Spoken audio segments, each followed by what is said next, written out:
Assalamualaikum warahmatullahi wabarakatuh, sahabat sejuta kisah. Untuk kesempatan kali ini kami masih akan melanjutkan sebuah kisah nyata misteri yang berjudul Solo Reading Tersesat di Hutan Angker bagian kedua. Singkat cerita, tiba-tiba ia langsung terbangun dari tidurnya dengan keringat yang sudah bercucuran di badannya. Entah mimpi atau bukan, tapi kejadian itu benar-benar seperti nyata. Dilihatnya jam dinding, ternyata sudah jam 4 pagi. Ia pun langsung melakukan kegiatan seperti pagi-pagi sebelumnya. Walau masih keingat kejadian semalam, seumur hidupnya baru kali ini dia mendapatkan mimpi yang seperti itu. Dan dia termasuk orang yang tak peka terhadap hal-hal mistis. Sekitar jam 6 kurang, Majid sudah siap untuk pergi ke rumahnya Pak Iwan. Ibunya pun memberikan nasi bungkus untuk sarapan ia di jalan nanti. Motor ia panaskan dan sejenak ia duduk di bangku sambil menunggu Pak Iwan datang ke rumahnya. "Cid, kamu gak apa-apa?" tanya ibunya yang melihat Majid lagi melamun. Majid pun hanya diam tak merespon, lalu ditepuklah pundaknya itu. "Astagfirullah ibu, ada apa?" jawabnya sambil melihat ke arah ibunya. "Kamu nih masih pagi kok ngelamun. Mikirin apa sih, Le?" "Gak mikirin apa-apa, Bu," jawabnya meyakinkan. "Ya udah kalau gak mau cerita," jawab ibunya sambil duduk di samping Majid. Tak lama menunggu, Pak Iwan bersama anaknya pun datang ke rumahnya Majid dengan sepeda ontelnya.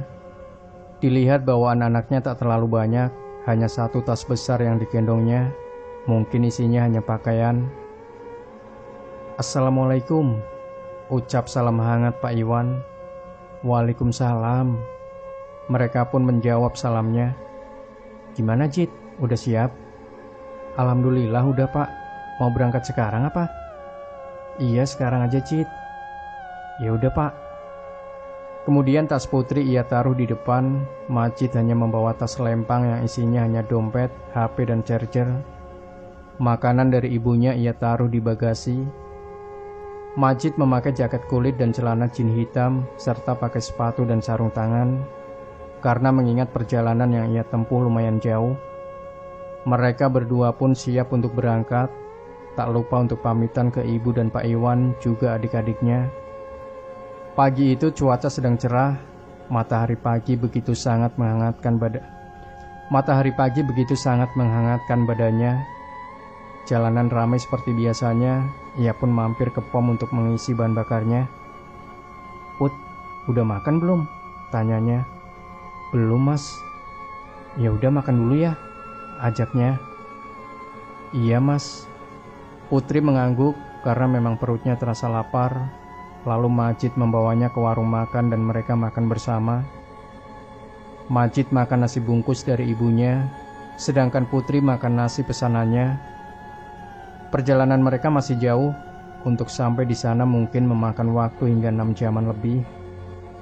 Selepas sarapan, mereka pun melanjutkan perjalanannya. Tak lupa membeli minum botolan. Lama mereka berjalan, waktu pun sudah menunjukkan pukul 9 pagi. Selama di perjalanan itu, mereka banyak mengobrol tentang banyak hal. Lalu tiba-tiba ban belakang terasa goyang. Majid pun mutusin berhenti dan mengecek. Benar saja, ternyata ban belakang bocor. Terpaksa Majid menuntun motornya karena di sekitar mereka tak ada bengkel motor. Lama ia menuntun, masih belum menemukan bengkel motor. Karena mengingat posisi mereka sekarang sedang ada di jalan perbukitan. Kemudian tak lama mereka jalan. Di bengkolan depan, Putri melihat warung makan yang sampingnya ada bengkel motor. "Mas, itu ada bengkel," ucap Putri seraya menunjuk ke arah depan. "Alhamdulillah," ucap syukur Majid sambil menambah kecepatan jalannya agar segera sampai di bengkel. Setelah jalan kurang lebih 5 menit, akhirnya mereka sampai juga di bengkel. Kemudian motornya ditambal. Cuaca yang tadinya terang sekarang mulai sedikit agak mendung. Beruntung Majid sudah menyiapkan 2 mantel di bagasi motornya. Kemudian rintik-rintik hujan pun turun, sedangkan motor masih belum selesai ditambal. "Put, bawa mantel apa enggak? Tanyanya memastikan. Enggak mas. Mas Majid bawa apa enggak? Alhamdulillah bawa 2. Alhamdulillah, ucapnya dan sambung lagi ia bicara. Mas, ini masih lama apa enggak nyampenya? Masih Put, kurang lebih 3-4 jaman. Paling lama di hutannya nanti. Mas Majid emang ngambil jalur mana? Ngambil jalur kanan ini, ucap Majid. Setelah Majid bilang begitu, Putri hanya bisa diam, tegang seperti memendam sesuatu. Setelah menunggu beberapa saat, motor akhirnya selesai ditambal dan siap untuk berangkat lagi. Terlihat hujan semakin lama semakin deras. Dipakailah mantel yang sudah ia bawa itu. Hati-hati ya mas, ucap Putri. Iya Put, tuturnya. Tak lama mereka jalan, hujan pun semakin lebat, sampai kaca helm sedikit agak kabur karena hantaman airnya. Hari itu tak banyak kendaraan yang lewat, hanya ada 1-2 mereka berpapasan, kemudian kabut pun turun, membuat ia was-was mengendarai motornya. Majid sempat berpikir untuk berhenti, mengingat derasnya hujan dan kabut turun menghalangi pandangannya, namun ia mengurungkan niatnya itu, karena posisi dia sedang tidak baik untuk berhenti. Tak lama setelah itu Majid melihat ada 2 jalan ke kiri dan ke kanan. Ia pun berhenti untuk melihat pelang penunjuk jalan. Tertulis arah kiri ke S dan kanan ke K. Mas beneran mau ngambil jalan ke apa? Mas beneran mau ngambil jalan ke apa? Ucapnya dengan agak sedikit berteriak karena hujan menghalangi jarak pendengarannya. Iya Put, kalau ngambil es kejauhan, ucapnya dengan sedikit teriak. Putri di situ hanya bisa diam, berharap tak terjadi apa-apa, karena mengingat sebelumnya pernah lewat jalur K, yang membuat ia juga temannya mengalami hal buruk di sana. Sedikit penjelasan tentang jalur K yang dikenal dengan sebutan hutan kematian. Jadi hutan itu jalurnya ekstrim, namun kalau mau cepat sampai di kota S, lewat hutan ini solusinya kalau dari arah kotanya Majid. Di hutan ini banyak sekali pohon pinus, jalurnya naik turun. Alasan kenapa disebut hutan kematian, karena di jalur ini sering banyak terjadi kecelakaan, baik sepeda motor, mobil, truk, dan juga pernah ada kasus pembuangan mayat di jalur ini. Tak jarang pengendara sering diperlihatkan penampakan, baik siang ataupun malam hari. Kurang lebih seperti itu penjelasannya. Saat sedang menyalakan motornya dan mau lanjut jalan lagi, Majid dikagetkan oleh suara klakson mobil truk dari arah jalur K. Ada yang aneh dengan mobil itu. Pikirnya dia ngelaksonin apaan. Di depannya kan tak ada kendaraan lain. Lalu tiba-tiba mobil itu terguling ke kiri.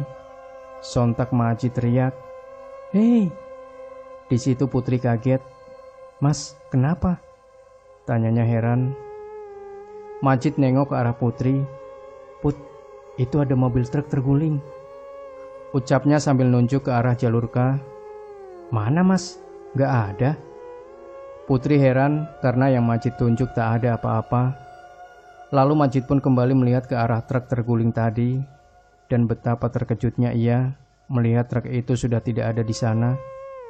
Majid terdiam heran, tanpa sadar kalau Putri sedari tadi menepuk pundaknya untuk mengajaknya jalan lagi, karena Putri sudah merasa tidak nyaman berhenti lama-lama di sana. "Mas, hei, ayo jalan lagi," ucapnya. Majid pun sadar dan segera untuk pergi dari tempat itu. Dinyalakanlah itu motor. Ketika Majid hendak belok ke arah jalur K, tiba-tiba dari arah jalur S ada mobil jeep melaju kencang sambil membunyikan klaksonnya. "Mas!" teriak Putri seraya memeluk Majid begitu eratnya. Beruntung dengan sigap, Majid langsung mengerem walau sempat ban belakangnya tergelincir dan hampir saja tabrakan itu terjadi. "Astagfirullah, kamu gak apa-apa Put?" tanya Majid, sedangkan mobil itu sudah jauh dari pandangan mereka. "Aku gak apa-apa mas." "Mas Majid gimana?" "Alhamdulillah, aku juga gak apa-apa." Majid mutusin untuk berhenti sejenak di pinggir jalan karena mengingat kejadian barusan membuat mereka shock. Sedangkan hujan masih turun dengan derasnya. Selang beberapa lama melihat ada mobil mengarah ke arah mereka. Sepertinya itu mobil jeep yang hampir menabrak mereka, pikirnya. Tak lama mobil itu berhenti, lalu keluar seorang laki-laki yang sudah membawa payung ke arahnya. "Mas, kenapa berhenti di sini?" tanya lelaki itu. "Gak apa-apa mas, lagi istirahat ini." "Lebih baik lanjut jalan lagi mas, daerah sini rawan. Dan jangan lewat kah, soalnya lagi ada pohon tumbang halangin jalan." "Iya mas, terima kasih udah dikasih tahu." "Ya udah mas, aku tak lanjut jalan lagi lewat es ini." "Nggih mas." Tak lama lelaki itu pun balik lagi ke mobilnya dan langsung pergi meninggalkan Majid. "Ya udah Put, ayo jalan lagi. Kita lewat es ya, nggak apa-apa kan?" "Iya mas, nggak apa-apa," ucapnya dengan raut wajah yang sedikit agak tenang karena tak jadi lewat jalur itu. Walaupun lama, tapi tak apa asal baik-baik saja di jalan, pikirnya. Kemudian Majid pun menyalakan motornya dan lanjut jalan lewat es. Untuk jalur ini sebenarnya sudah tak lewat hutan lagi, namun akan sedikit memutar jika mau ke kota tujuannya. Jalan demi jalan ia lewati. Hujan yang tadinya deras sekarang sudah sedikit mereda. Perlahan matahari sudah mulai memancarkan cahayanya kembali. Yang tadinya ia melewati hutan yang panjang, sekarang sudah mulai masuk ke jalanan kota. Dilihat jam sudah menunjuk pukul 12:15. Suara adzan duhur pun sudah mulai menggema. Mereka pun berhenti di sebuah masjid di kota ini sembari beristirahat sejenak. "Put, istirahat dulu ya, aku mau sholat dulu." "Iya mas." Jarak mereka ke kota tujuan mungkin sekitar 2 jam lagi. Harusnya mereka sudah sampai di sana jika tadi lewat jalur itu. Selepas sholat, mereka sempatkan untuk makan terlebih dulu di sebuah rumah makan sebelum lanjut jalan lagi. Di rumah makan itu sedang ramai. Tempatnya besar, dekat dengan sebuah pemancingan ikan. Majid makan dengan lahapnya. Mungkin faktor kehujanan di sepanjang hutan tadi membuat rasa laparnya meningkat. Sedangkan Putri makan santai seperti biasa. Jam sudah menunjuk pukul 13:02. Mereka pun lanjut jalan lagi selepas makan. Dalam perjalanannya itu, tak banyak yang diobrolkan sama mereka. Hanya sesekali saja mereka mengobrol, itu pun hanya sebatas obrolan biasa. Setelah beberapa lama, akhirnya mereka sampai di tugu bertuliskan "Selamat datang di kota es". Alangkah leganya Putri karena sudah sampai di kota tujuannya itu. Dan Majid pun bertanya ke Putri, "Mau dianterin kemana ini Put?" "Kesini mas," ucapnya seraya menunjukkan alamat yang tertera di layar handphonenya. "Oh iya Put, nggak jauh dari sini kok." Kemudian ia lanjut jalan lagi, dan setelah beberapa lama, akhirnya mereka sampai di tempat yang Putri maksud. "Alhamdulillah udah sampai mas," ucapnya seraya turun dari motor. "Iya Put, alhamdulillah." "Ya udah, aku mau langsung pulang ya, biar nggak kemalaman." "Serius mas, emang gak capek?" tanyanya. "Enggak Put, biar nggak kemalaman soalnya." "Ya udah mas, hati-hati di jalan. Maaf udah ngerepotin mas Majid." "Enggak kok Put, ini tasnya." "Ya udah, aku mau pulang dulu Put. Assalamualaikum," ucapnya sambil dikasihnya tas milik Putri. "Hati-hati mas." "Waalaikumsalam." Dinyalakanlah motor itu, kemudian Majid lanjut jalan untuk pulang ke rumahnya. Saat itu hari sudah mulai sore, sekitar jam 15:05. Ia pun mutusin untuk langsung pulang dari sana. Tak memikirkan keadaan tubuhnya, Majid hanya ingin tak berlama-lama di sana, karena besok ia harus dagang lagi. Lelah, itulah yang Majid rasakan saat itu. Namun tak dapat ia pungkiri, karena tak bisa berlama-lama di sana. Begitulah pikirnya, tanpa ia sadari, itu adalah pilihan terburuk dalam hidupnya. Sore itu angin berhembus dengan kencangnya. Suara adzan sudah menggema di berbagai penjuru. Di samping jalan banyak ia temui pedagang rambutan. Sempat ia berhenti untuk membeli beberapa ikat dan dimasukkannya ke dalam bagasi. Tak lama ia pun berhenti di sebuah musola. Selepas sholat, ia istirahat sebentar di pelataran musola sembari menghubungi ibunya bahwasanya ia sedang dalam perjalanan pulang. Sempat ibunya menyuruh untuk istirahat saja di sana dan besok baru ia pulang. Namun ia menolak dengan alasan tak ingin berlama-lama di sana. Seharusnya ia dengarkan perkataan ibunya itu, namun waktu sudah tak bisa ia ulang lagi. Sebelum ingin melanjutkan perjalanan, ia sempatkan untuk makan di warung makan dekat musola terlebih dulu. Waktu itu jam sudah menunjuk pukul 16 sore. Pikirnya mungkin sampai rumah sekitar jam 10 atau 11 malam kalau lewat jalur K. Yang dia pikirkan saat itu mungkin pohon yang tumbang sudah tak ada di sana. Jadi dia memutuskan untuk ambil jalur K. Selesai makan, ia pun langsung kembali melanjutkan perjalanan pulang. Tak jauh memang jalur K itu dari kota S, hanya ditempuh setengah jam lamanya dari tempat ia istirahat tadi. 100 meter sebelum ia sampai di tugu bertuliskan jalur K, ia merasa ada yang aneh. Ia lihat tak ada satupun kendaraan yang masuk ke jalur K itu. Berhentilah ia sejenak di warung dan bertanya ke pemilik warung. "Assalamualaikum Bu, saya mau tanya," ucapnya. "Waalaikumsalam. Iya Mas, mau tanya apa?" "Ini kok nggak ada mobil atau motor yang lewat jalur K ya Bu, kenapa?" tanya Majid heran.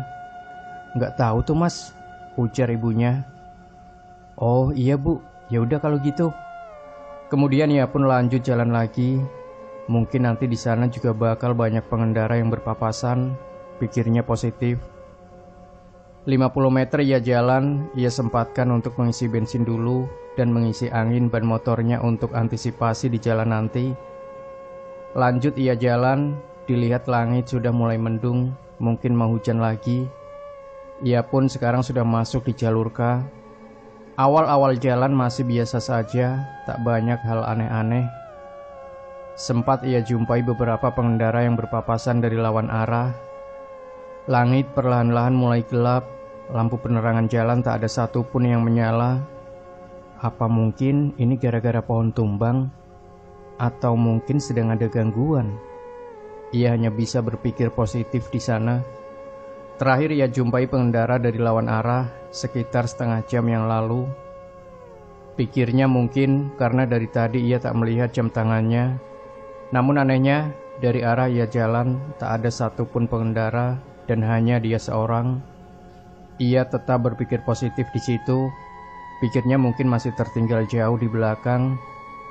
Kembali ke 1 jam yang lalu, ini cerita dari sudut pandang ibu si pemilik warung. Sore itu tepatnya pukul 17.00, ia sedang beres-beres warungnya karena mau tutup dan pulang. Ia melihat dari arah kanan ada sekitar 5 mobil polisi berdatangan dan berhenti tepat di depan tugu jalur K. Ia pun jalan agak cepat ke tugu itu untuk melihat apa yang terjadi di sana. Sesampainya ia di sana, ia melihat seorang polisi membawa polisi lain dan dibentangkan polisi lain itu dari satu sisi ke sisi yang lain, seperti tak ada yang boleh masuk ke jalur K. Ada apa ini? Kenapa tugunya dikasih polisi lain? Kemudian beberapa masyarakat sudah banyak berkumpul di sekitaran area itu. Seorang polisi kemudian mengambil sebuah megafon dan ia pun bicara kepada masyarakat.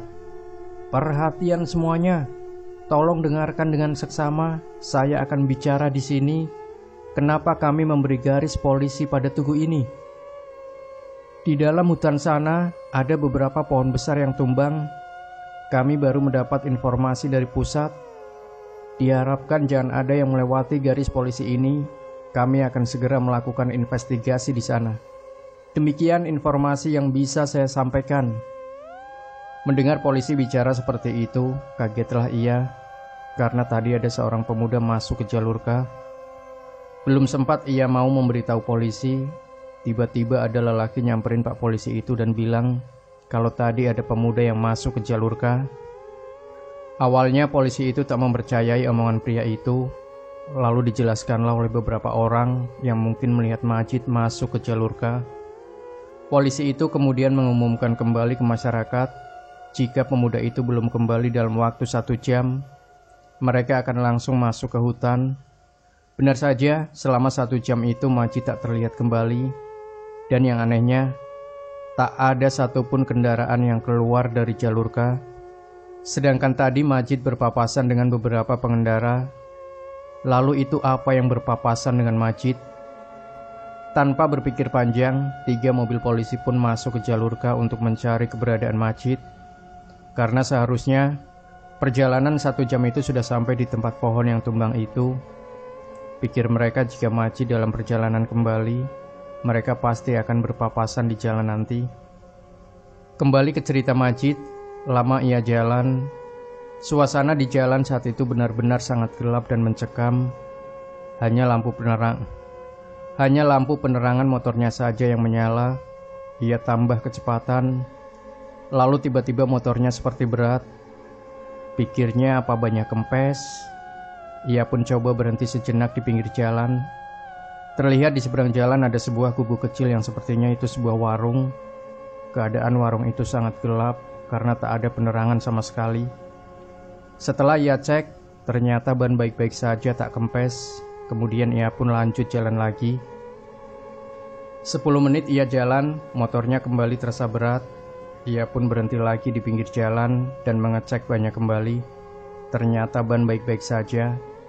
Pas ia lihat ke seberang jalan, ternyata ada sebuah gubuk kecil lagi. Ia positive thinking, mungkin itu bukan gubuk yang sama. Ia kembali jalan karena memang bannya baik-baik saja. 10 menit ia jalan, motornya pun kembali terasa berat lagi. Di situ Majid merasa kesal. Ada apa ini? Kenapa motor terasa berat terus? Ia pun akhirnya kembali berhenti lagi. Dan dilihatnya ban itu ternyata baik-baik saja.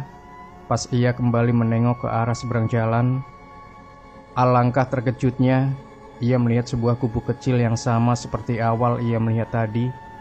Lalu tiba-tiba dari dalam gubuk itu keluar sosok kuntilanak merah yang sama persis seperti apa ia mimpikan waktu itu. Majid sontak langsung teriak, "Wah!" Langsung ia naiki motornya dan pergi dari tempat itu dengan perasaan yang sudah tak karuan. Jantung berdegup dengan sangat kencangnya, napas sudah tak karuan. Berharap sosok itu tak mengejarnya. Ketika ia belok ke kiri, tiba-tiba dari arah depan, sosok kuntilanak itu sudah menghadangnya. Sontak Majid langsung banting kemudi ke kanan. Karena tak bisa menahan keseimbangan, akhirnya Majid terjatuh. Ia terlempar dari motornya sejauh 5 meter.